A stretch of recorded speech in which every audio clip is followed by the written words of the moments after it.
So, Matthew, tell us something about yourself. I'm a father of two. I live in Harringay. I've been here for 17 years. I first came here as a student looking for affordable rent, and I found lots and lots of space in terms of where I live.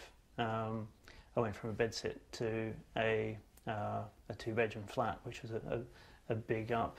Now I have a young family, a house we've built in Harringay, and Harringay's been very good to us. And do you have a vision for Harringay that you'd like to see in the next 5 to 10 years?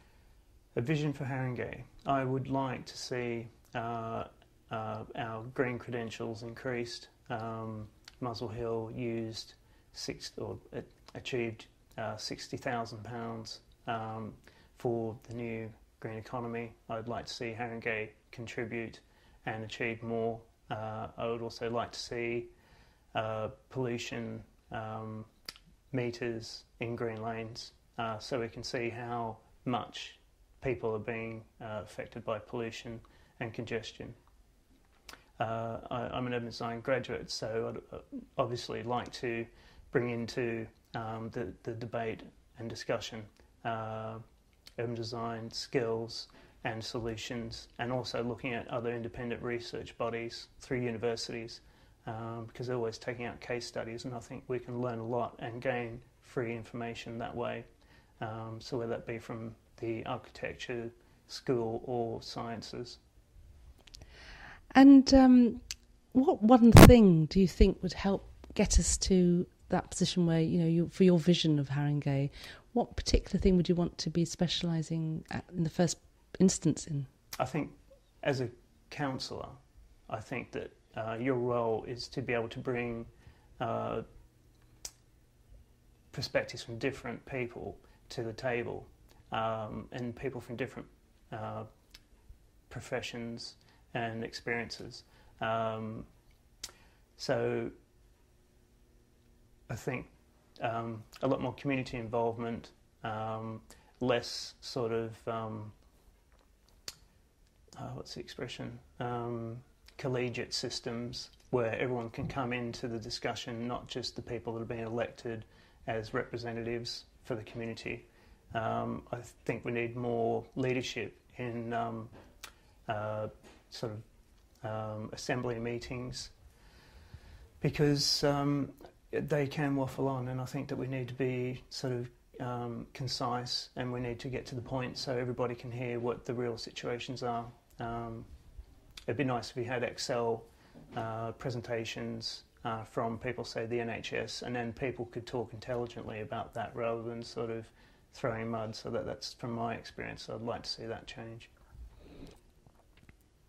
What else will you do to stay in touch with local residents? To stay in touch with the local residents. The biggest problem I've had going to surgeries is the fact that you can never remember when they are.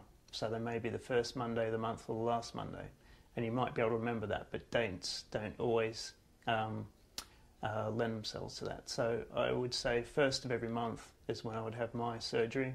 I'd need to discuss that with other councillors, but I think that that's a very good start.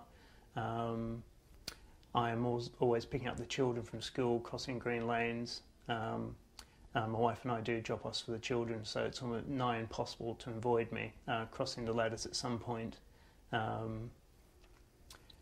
And I think the willingness to talk to people and talk to strangers, that won't go away. It's a skill that I have, and I should use it to full effect.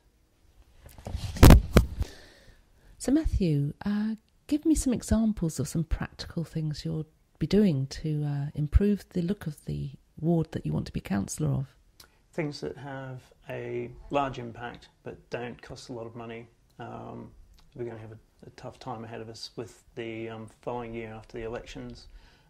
So we can have direct action in terms of improving the walk along the new river with gravel,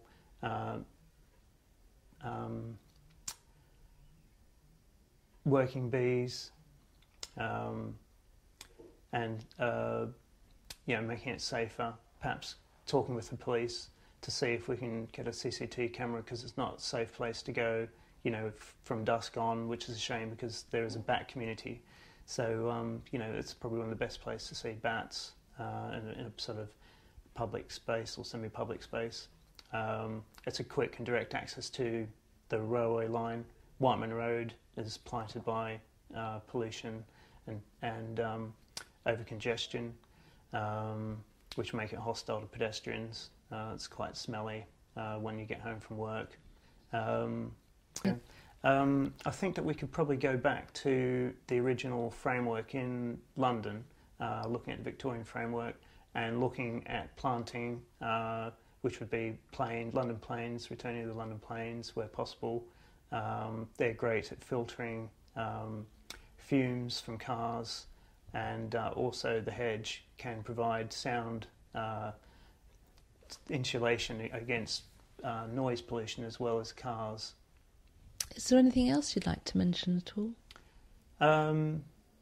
I think the thing that I've been campaigning for is the ability to bring people together, bring community groups together, make their voices known, and collectively change Harringay as a borough. And I think living in Harringay, you can't not think about the nearby woods. We have a direct relationship with St Anne's, and I'd like to encourage the schools to come together for the benefit of children. Sometimes if you have a field study, you can find out a lot about your neighbours, and I've found out a lot about Harringay since I've been campaigning. I'm campaigning at the wrong end of the day at the moment because my children have been on holiday, so I tend to be campaigning from 5:30 till 9 o'clock at night, so I'm seeing the nighttime economy, and I'd like to address the issues in terms of safety for women coming home from the trains, and making it safer and a more pleasant journey from Manor House to Green Lanes, which is probably my first journey to Green Lanes, and perhaps at that time was the most hostile journey.